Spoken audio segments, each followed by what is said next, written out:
Og i dag, som nok kan se på thumbnailen i hvert fald, skal vi ud og gøre noget lidt spændende, fordi der er simpelthen et event lige nu i Ark, som simpelthen er sådan i anledning af Thanksgiving, som selvfølgelig ikke lige holder i Danmark, men det gør de jo i andre lande, USA i hvert fald og sådan noget, så, men der er simpelthen et event, som på grund af det event, så kommer der simpelthen sådan nogle forskellige kalkuner ud på mappen, man kan have nogen der nakke, og hvis man nakker dem, kan man simpelthen få sådan nogle wishbones, det kan give meget mere mening senere, når vi nakker sådan nogle, men der får man nogle ting, som man så kan bruge til at hoppe ind under den her smedje her, og så holiday, altså sådan event, kan man kalde det. Og det er simpelthen de her Thanksgiving ting, man kan unlock med de her wishbones, hvis jeg lige prøver at slå til, så man kan se det. Den er fulde dragt her, for eksempel, den koster 50 af dem her. Og så er der nogle forskellige andre ting, sådan hat og alt muligt. Altså sådan nogle skins, kan man sige, som er rimelig fede. Og der er også nogle emotes og alt muligt, så vi skal altså prøve i dag at gå og nakke nogle af de her kalkuner her, for at skaffe nogle af de her wishbones, så vi kan unlock nogle af de ting her, som er rimelig sjove. Og det er altså kun her under Thanksgiving, og så går de væk igen, så man har lidt travlt, hvis man gerne vil have nogle af de her ting her. Der kommer nok også noget under jul, som vi kigger på, når man når dertil, men lige i dag er det de her Thanksgiving ting. Og jeg har simpelthen taget min storebror med, Patrick, han står herude, så vi simpelthen skal ud og prøve at nakke nogle af dem her, så jeg tænker bare, at vi går i gang. Let's go. Hallo. Hej. Hallo. Hej. Hej. Vi er klar. Følg efter mig. Nu vil jeg så spise numsen af piratfisk, men Bare ignorer dem. kan jeg altså ikke lige. Der er 5 efter mig, mand. Fuck off. Hvorfor er jeg så mere hurtigere end dig? Det ved jeg da ikke. Katte er bedre end hunden. Hvor var den henne? Om på den anden side her, tror jeg. Men ikke har flyttet så meget. Lyt efter plydren. Siger de samme lyd som Dodo, eller hvad? Ej, de har custom sound. Må jeg ikke høre noget? Jeg tror bare, det er en Dodo. Ja, det er bare en Dodo. Jeg ved ikke, hvad det er. Jeg ved ikke, hvordan de lyder, dem der. Ja, okay. Hvis jeg hører bla bla, så skal jeg nok sige til. Jo, jeg har fundet den her. Den er grøn. Kan jeg godt lige, kan jeg godt lige kigge på den? Så er det ikke den, det er en anden en, så. Den er level 250, eller mener de det er de alle sammen, tror jeg. Okay, skal de så meget liv nu? 20.800 liv. Kan du lige markere den igen? Ja, her. Er vi ready eller hvad? Jeg har havlgevær, du har pistol. Gid. Der er meget mørkt her. Træerne skygger. Okay, er vi klar? Vi skal gøre, det er vigtigt at prioritere nærmest kun headshots. Jeg gammer lige. Gammer 3 måske kan gøre det. Ja, det hjælper en del. Men hvad? Har jeg noget gammel? Så jeg vil kun skyde, hvis man kan have for headshots. Jeg har bare svært ved at se noget her, må jeg omkring. Den er lige her. Noget i solen. Jeg bare skyde på den. Jeg waster et skud på det, og så måske ikke får headshot. Okay. Du rammer så slet ikke. Vi prøver igen. Den har hvidt ansigt. Det var en headshot. Så bare skyde headshot. Okay, du skyder bare løs. Jeg cirkulerer rundt til dig, og du har så gået bag mig. Det er jo svært at ramme med den her. Der kommer en til, der er to af dem. Så har vi har en hver, der er så, eller er der 3, nej der er 2. Ja, min skud tæller ikke, man. What the fuck? Kom så bare have den i en lige linje efter dig. Når først du har det, så kan du bare fortsætte. Begge tør til dig. Bare lige så for at få et skud, og så få draw aggro. Kom herover. Den. What? Den svømmer hurtigt, den der.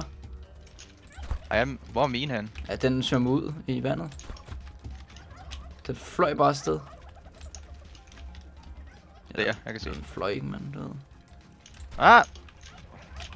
Jeg har dem med farver på. Men de begge tør efter mig. Jeg prøver at draw en af dem. Jeg er ikke så interesseret i. Det tror vi, fordi de er så tæt på den, så bliver de hele tiden skiftet til den, der lige har skudt en af deres bodies. Hvorfor den sur på mig, den der? What the fuck? Nå ja, det tror jeg faktisk er en ting, at de aggroer, når man fighter dem, så aggroer ting i nærheden også. Ja, det er så fedt, der er en jeg tager op og min saber og flækker skildpadden. Vi lukker lige. Det var godt headshot det der. Kommer nok til at tage lidt tid der. Det tror jeg også. Jeg aner ikke meget liv, meget ved at give dem med skader. Jeg kan prøve at tjekke dem. Jeg kan tjekke den grønne i hvert fald. Hvad er super mig? Jeg tror den der skadet mest. Okay, nu er den så alligevel super mig. Okay, jeg har en grøn efter. Den her har 20.000, så den har mistet et par k kun. Okay. Det er henrettet der. Ej, mister armor.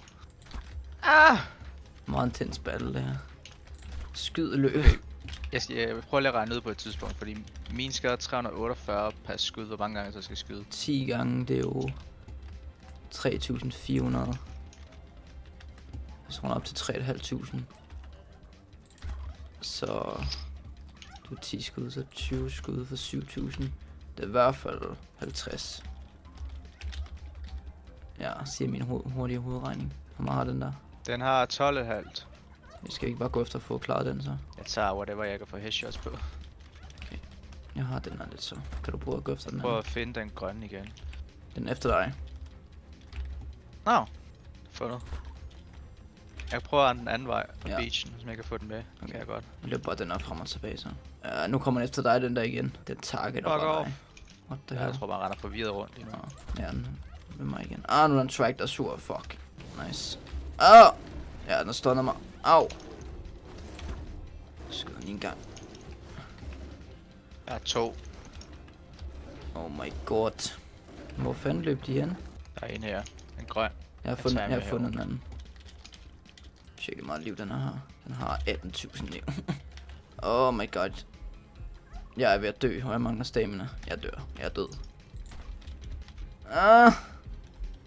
Au, jeg dør. Fuck lort, det er kalkun. Bro dør til kalkun. Ikke se den healer ved det der. Gør den det? Det kan jeg ikke tjekke på nogen måde. Okay, jeg kommer ned igen. Der. Ting. Hvorfor regen er jeg ikke? Er det fordi jeg har low liv, at jeg er regen så? Men jeg har 41 skud. Men ja, okay, jeg tjekker lige hvor meget den har. Den har 19.000 liv, den her. Det var sgu da den, der var nede på 12. Ja, men jeg tror, den må have healet, så når den spiser mig over. Jeg tror, det var den grønne, der spiste dig.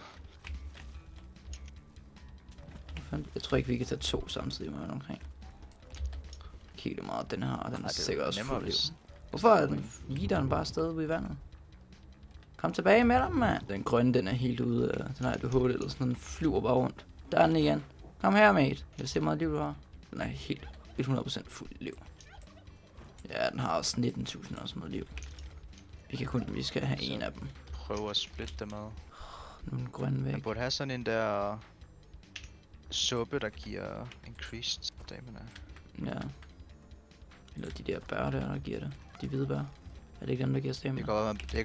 Det er faktisk en taktik. Vi er så tæt på vandet, man kan bare lige rende ud og tage en slurk. Jeg samler nogle stemmebær. Okay.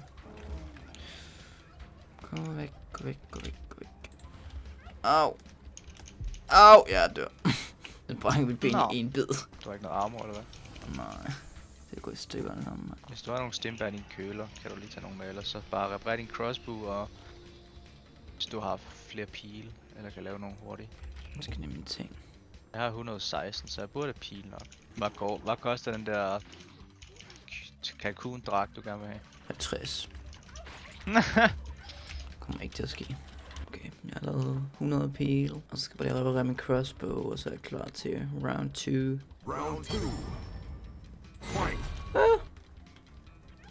Ikke om mig. Jeg vil også sætte den ud af det lange græs, that's for sure. Ja, vi skal den herned til vandet. Den pludrer mig i ansigtet. Okay, bare løb forbi mig, hvis du kan, så skyder jeg den. Ja, om det kan.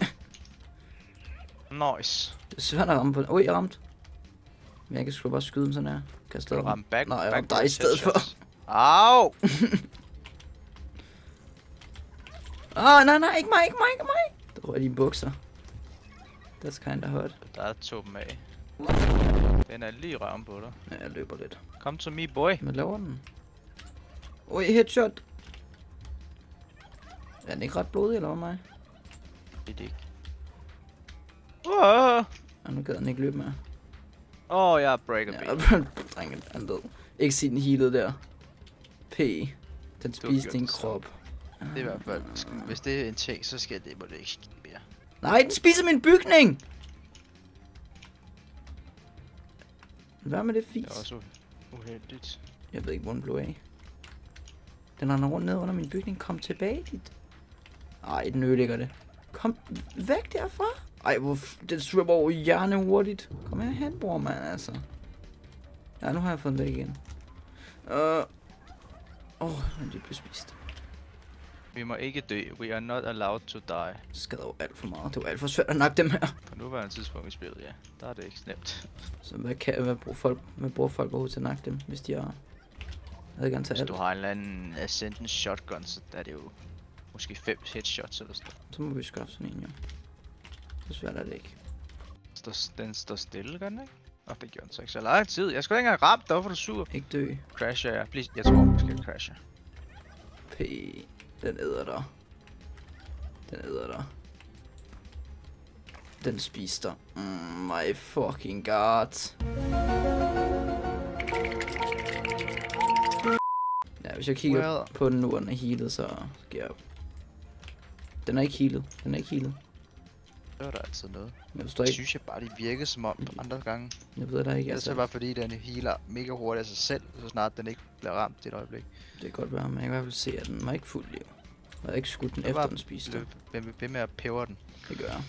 Jeg har 60 skud tilbage. Hvad er det, de fejrer, når de fejrer Thanksgiving? Hvad det ikke ordet er, men de er sådan, de sætter pris på alt det, de har, eller sådan noget. Thanksgiving, giver, tak. Og så skal jeg med kalkun. Bare en random dude, der bare fundet på, at det var en god idé. Det giver ikke nogen mening, men så æder vi sgu en kalkun. Why not? Hvorfor er det nogle gange flygter, og så vender han sig bare med en 360, og så bare begynder at æde mig? Hvad med at løb? Vender han så om? Gå nu væk, altså. Den er tæt på at være der nu.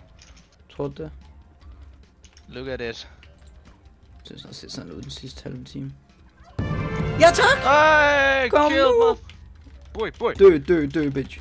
T-back. Hvad er der inde i den? Jeg skal lige lave en emote. Der er 5 bones. Nej. Den gør man. Emotes. Der er også, hvor er... Hvad nu? Turkey trial. Bak. Kan jeg også gøre det? Sådan der. Bak. Ej, det var jo nemt. Easy peasy. First try. Alt det der. 10 mere. Vi kommer til spændende, vi har nakket 10 mere. Når vi har nakket 40.000 mere. Min crossbow går i stykker og bliver spist. Nå. For helvede, mand. Nu skal du ikke gå ind og æde min... Den går ind og æde min base. Gider du lade være? Den hopper ind i min base nu. Bro. Slap af! Du er ikke engang så mig jo, altså. Den har 16 k-liv, den healer mega hurtigt. Jeg ved ikke om det er stok, eller om den bare ikke gider rykke sig, men... Rykker sammen lidt. Jeg sidder og farmer headshots. That's for sure. Hvis du har noget, du kan komme og skyde med, så skynd dig. Sidste pil. Jeg sidder for at farmer. Jeg har... Der er bullets. Altså skynd dig herud. Den rykker sig ikke. Oj, vi har bugget den. Flygt lortet. Please bare blive stående der, du indtil du dør. Det kunne være så rart. Det gør den. What? Okay, jeg aner ikke meget, lige hun har. Jeg tager ikke check. Vi gør bare det samme igen næste gang. Yes! Kom nu! Prøv at se, hvor hurtigt det går, når man bare kan stå og farme den. Hvor meget var der også 5 i den? Jeg tror, der var 3. 3! Så vi fik selvfølgelig nakket i hvert fald 2 af de der kalkuner der, men som I nok kunne se, så tager det ret lang tid, og man skal skaffe virkelig mange af dem, for at få nogle af de her forskellige ting.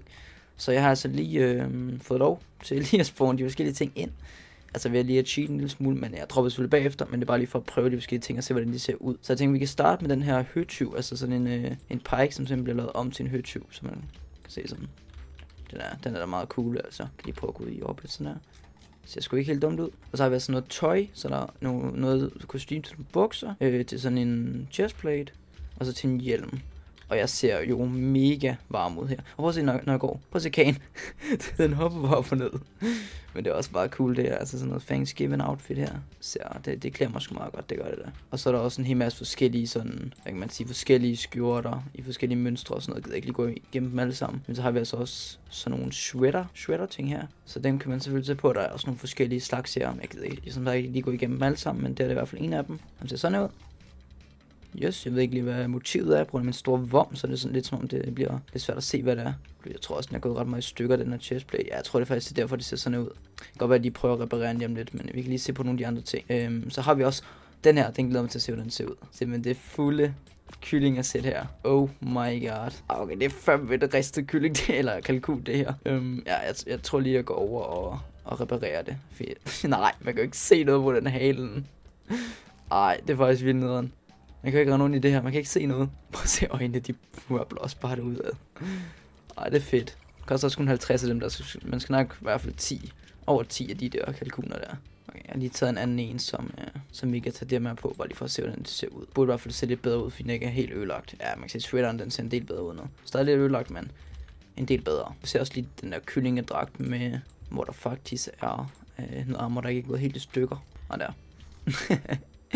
Det er altså fedt. Den her, den tror jeg så også er volderfed. Det er sådan en hjelm. Det er simpelthen en kalkun. Ej, den er volderfed. Den sidder perfekt jo. Lige rundt om ørerne. Sådan en kalkun. Ej, den er faktisk virkelig fed, den der. Den der, som også er til en hjelm. Som simpelthen er sådan en her. Ej. Hvor man... Ja, okay, den er lige kommet ud af ovnen, den her kalkun her. Den er klar til at blive spist. Og hun bare taget den på hovedet, spørger mig, hvorfor jeg valgte at gøre det, men det gør jeg jo bare. Så er der også et skin til en kølle.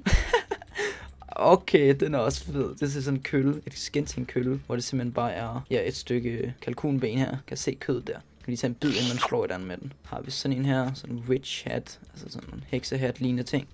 Den er også cool nok. Sidder sgu meget godt på mig, det må jeg sige. Har vi en anden hjelm, som simpelthen er sådan en her. Den er måske en lille smule bøse, men den sidder da også meget godt på mig, det gør den. Jeg kan også lige se toppen, det er sådan, er det en fuglerede? Det ligner en fuglerede. Jeg ser faktisk ret cool ud med den, må jeg sige. Den er der også. Så har vi en sidste hjelm, som simpelthen er, eller hjelm, sådan en, jeg ved ikke hvad det er, men nej. Bare nej. Okay, så de sidste 2 ting, vi har tilbage, det er et skin til en cookpot og et skin til en sådan feeding trough. Okay, sådan der, så det er sådan, man replacer den-agtig. Og sådan der. Så har vi den. Jeg ved ikke lige, hvad det er, det forestiller mig omkring, men også lidt mørkt. Det kunne være en lille smule mørkt, eller lysere hedder det. Sådan der. Simpelthen sådan en der ting der. Yes. Og så var der en cooking pot, vi også lige skulle kigge på. Hvis jeg har sådan en stående et eller andet sted.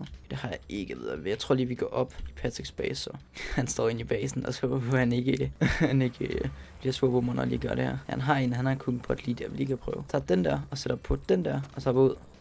Så ser det simpelthen sådan her ud. Altså det ser jo anderledes ud, kan man sige. Det går pænt der, men er i hvert fald anderledes der. Nå, men det var simpelthen alle de forskellige skins, der var. Og som sagt, så kommer jeg jo til at prøve at skaffe nogle off-cam af de her Rish Bones her. Der var ret lang tid, og det er ikke fordi det er mest spændende at se i hele verdenshistorien omkring. Så jeg kommer til at skaffe nogle off-cam til næste gang, og så må vi se, om jeg har fået låst noget af nogle af de der fede skins op. Den der kyllingedragt, den skal jeg altså simpelthen ej, kan jeg godt fortælle jer. Men det var i hvert fald for denne video her, boys, så selvfølgelig at I nød den. Må gerne give videoen et like, og selvfølgelig subscribe på kanalen, hvis du er ny. Og så vil jeg bare igen i næste video. Hej. Whenever your heart is broken, don't ever forget you're golden. I will find a light in your soul.